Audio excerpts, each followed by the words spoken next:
number 3, I have a 2-player only card game with confusing lands. Now this is a game I took a complete punt on. I didn't know anything about it really, but I had a bit of spare money. I thought I'd pick this one up from KIENDA. So this one is a kind of a grid building style game, as you have these little cards that are sectioned off, and you are going to be overlapping these cards to build a little landscape. So think of games like, Circle the Wagons, games like Agropolis or Sprawlopolis. These games that overlap cards. So there's lots of games like this out there.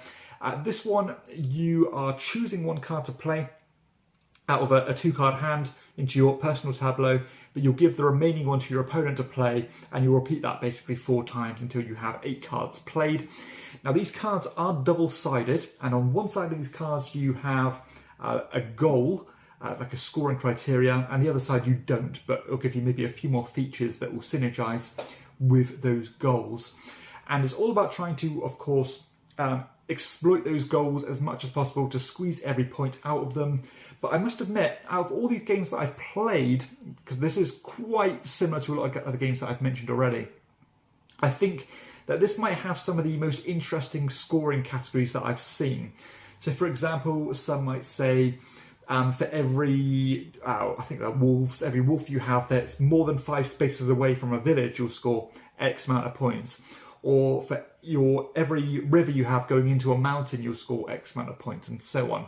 But the additional twist on this game is that for each scoring category that you put down in your tableau, you will actually score negative 10 points for.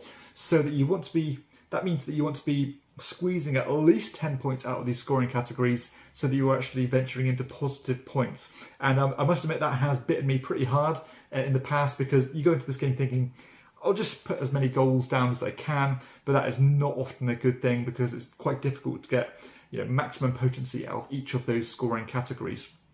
Really nice flow to this one.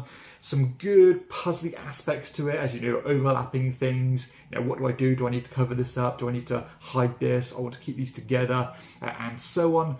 But for a 10-minute game, there's only 2 players, good back and forth, real good brain-racking decisions, good spatial awareness and things going on.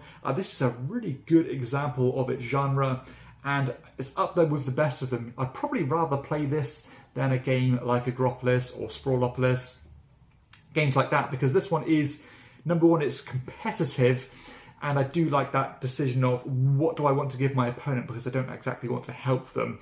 And because it's only 2 players, you've got a bit more autonomy in that respect, because you can actually just glance over at your opponent's tableau and see what they might do with the card that you've just given them. So you're not going to get much of a better game for 10 minutes, to be honest. A very small, concise box, and it's not going to take up much shelf on your space. And yeah, it's really impressed me actually, and it's probably going to be a contender for Surprise of the Year. So that is Confusing Lands at number 3.